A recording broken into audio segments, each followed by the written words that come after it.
1. So now we're gonna move into the strength component. So we're gonna place your feet up onto the squat stand, roll on back. Now with squats, give yourself a little bit more range of motion and really activate the glutes, which are important to stabilization, as pulling the board up and let yourself get really deep into that squat. Now, if you have pain, you're only gonna stay in pain-free. If you have the ability and flexibility, allow yourself to really go deep into the squat. And make sure as you press, you're not lifting the hips up, but you're really pressing through the balls of your foot and your heel and pressing through the legs to get that strength. Pull the board down. We're going to transition onto your side into side lying. So when you move to side lying, bring your top leg, your foot goes to the lower corner of the squat stand. Your bottom leg, depending upon what accessory you're using, can go through the squat stand in the base or can be bent up underneath. So this one I called side lying squat with the focus on your heel. You're going to about 90 degrees.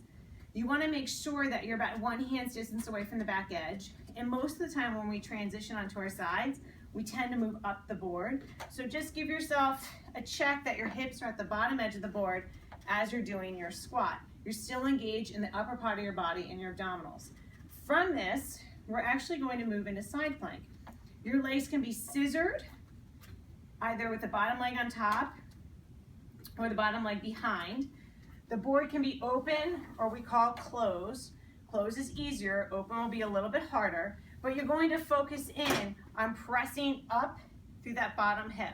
Yes, it's a lot of core, but you really want to think about a string lifting your hips up, like you're forming an arc with your body, and back down.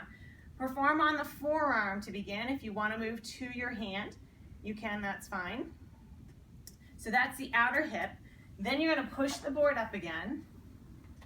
Top foot goes back to the squat stand, but this time you're actually going to move your foot back to the middle of the squat stand, lift your heel, and you're going to bend the knee, allowing the heel to lift as you bend. This takes the emphasis onto the quad. So if you are someone who is doing a lot of squatting, kneeling, you're playing a sport which requires some deep knee flexion, which ironically we get into more often than not, even when we bend our knees to look under the couch or the bed, we do a lot of flexion of the hip and knee. That means bending.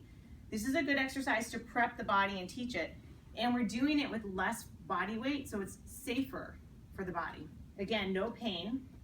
Once you move into this exercise, once you're done with this exercise, roll onto your back, roll up to sitting. Depending upon the total gym to which you have, you will bring up your foot holder or attach your wing attachment and bring your incline level down. Hamstring curls is next. I perform this personally at a low level because I want to stabilize my back. You straddle, pull the board up, toes turn out, and relax down. Now you can perform this sitting. Just make sure your balls of your feet, rather the tops of your feet, are just relaxed. You're not pulling up.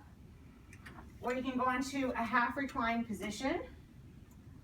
Or you can go all the way back, making sure your rear end's at the top edge of the glide board, and you can bend. Now, I like a lower incline level because I tend to either self-spot and focus in on one leg. So self-spot means I bend one knee, so I'm focusing on my right, my left one's just assisting. The other way you can do it is I'm going to switch sides. You're going to bring one knee into your chest. This stabilizes the spine, and I'm going to bend in and back, just like so.